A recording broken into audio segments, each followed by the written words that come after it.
Kasauli gang rape मामले में BJP के प्रदेश अध्यक्ष मोहनलाल बड़ोली को मिली राहत की खिड़की बंद हो गई है। उनके सिर पर फिर से बड़ा खतरा मंडरा गया है, क्योंकि सोलन की सेशन कोर्ट ने उनके खिलाफ केस में क्लोजर रिपोर्ट को खारिज कर दिया है। नमस्कार, मैं हूं कुलदीप शोरान। आज हम करी न्यूज़ में चर्चा करेंगे बीजेपी के हरियाणा प्रधान मोहनलाल बड़ोली के खिलाफ चल रहे कसौली के गैंगरेप कांड की, उसमें सेशन कोर्ट के फैसले की और मोहनलाल बड़ोली के लिए नई मुसीबत की।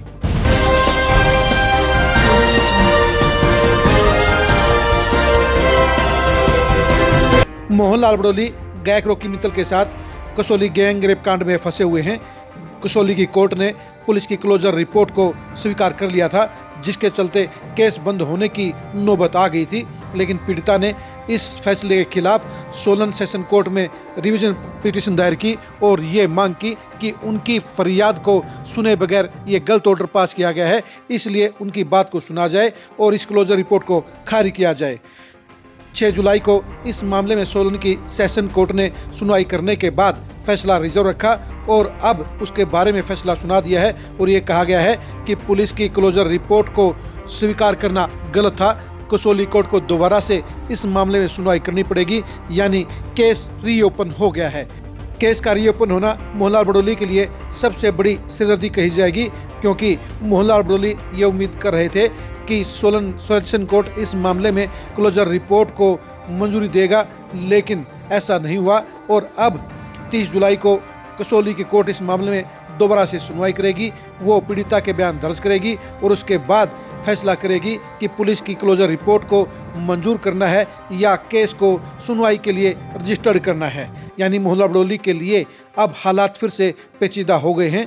वो इस बात की उम्मीद कर रहे थे कि कसौली कोर्ट की तरह सोलन सेशन कोर्ट भी क्लोजर रिपोर्ट को मंजूरी दे देगी, जिसके चलते उनके खिलाफ दर्ज एक केस बंद हो जाएगा और उसके चलते उनकी प्रधानगी कुर्सी बरकरार रहेगी। ध्यान रहे कि अभी तक बीजेपी हाईकमान ने इसी कसौली केस के कारण ही मोहनलाल बड़ोली को दोबारा से हरियाणा का अध्यक्ष नहीं बनाया गया है। उनका केस पेंडिंग चल रहा है और अब इस मामले में 30 जुलाई तक कोई और कार्रवाई होने की उम्मीद नहीं है। यानी जब तक इस मामले का फैसला नहीं होगा तब तक बीजेपी हाईकमान मोहनलाल बड़ोली को प्रधानगी की दूसरी पारी नहीं सौंपेगा। यानी उनके सिर के ऊपर सियासी खतरे के बादल मंडरा गए हैं। आपको ये बता दें कि पीड़िता ने ये आरोप लगाए थे कि कसौली में मोहनलाल बड़ोली और रॉकी मित्तल ने एक रिसोर्ट में उसके साथ बलात्कार किया था। ये भी कहा गया कि उनको जबरन शराब पिलाकर उनके साथ गलत काम किया गया और उनके धमकाने का काम किया गया। लेकिन पुलिस ने जब इस मामले में FIR दर्ज होने के बाद जांच पड़ताल की तो ये सामने आया कि पीड़िता ने ना तो अपना मेडिकल कराया था, ना ही पीड़िता ने इस मामले में लगभग 15 महीने तक शिकायत दर्ज कराई थी। इसके साथ साथ होटल से भी पुलिस को कोई सबूत नहीं मिले, क्योंकि ना तो मेडिकल रिपोर्ट थी और होटल के स्टाफ ने भी इस मामले में ज़्यादा जानकारी देने से इनकार कर दिया।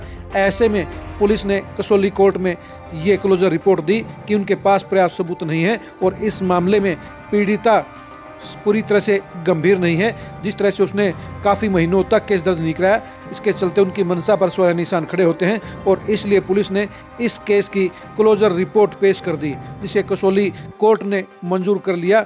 लेकिन इस फैसले के खिलाफ में पीड़िता सेशन कोर्ट में चलेगी और सोलन की सेशन कोर्ट ने अब इस मामले में फैसला सुनाते हुए क्लोजर रिपोर्ट को खारिज कर दिया है और कसौली की कोर्ट को दोबारा से इस मामले की सुनवाई करने को कहा है और पीड़िता के बयान लेने के बाद और उस पर चर्चा करने के बाद ही अगला फैसला लेने के निर्देश दिए हैं।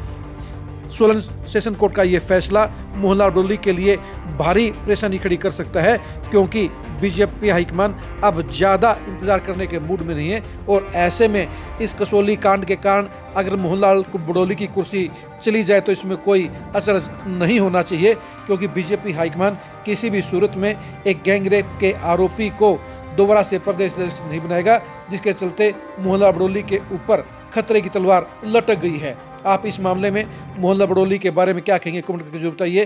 क्या इस मामले में पीड़िता झूठ बोल रही है या पीड़िता के साथ वास्तव में ज्यादती की गई है? इसके बारे में आप क्या कहेंगे, इसके बारे में भी कमेंट करके जरूर बताइए। आप हमारे फेसबुक पेज को फॉलो कीजिए, आप हमारे यूट्यूब चैनल को सब्सक्राइब कीजिए। नमस्कार।